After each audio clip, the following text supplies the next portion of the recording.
Amita life and living रो आपण मानक आज स्वागत करुच्ची। आज मु प्रस्तुत करी माछ पुदीना पोड़ा।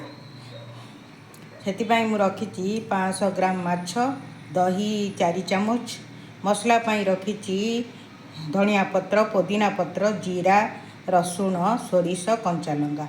एबे मु माछ को भल भाव धोई देछि। एबे मु माछरे हलदी पकेदेली, लुण पकेदेली और दही पकेदेली। एबे मसला को मु एबे माछ को मु भल भाव गोलेदेली। देखो माछ मोर एबे गोले हो गला। एबे मु रखी मसला को मु एबे ग्राइंडिंग करदेली।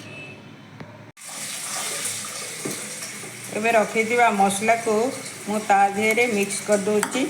एबे भल भाव मसला को मु गोले दोची। एबे मु माछ एयर फ्रायर रे पोड़ा पत्र पोड़ा करी।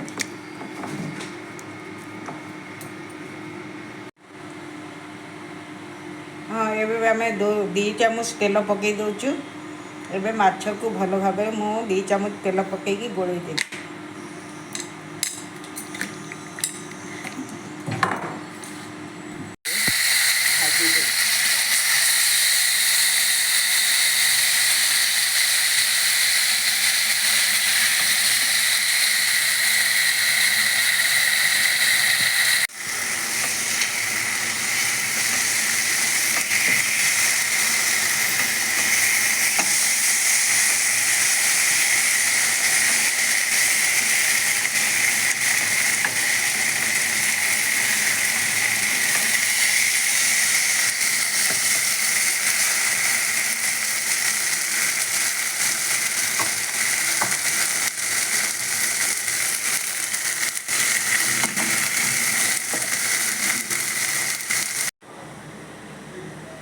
देखंतु एबे मोर माछ पोड़ा प्रस्तुत हो गई।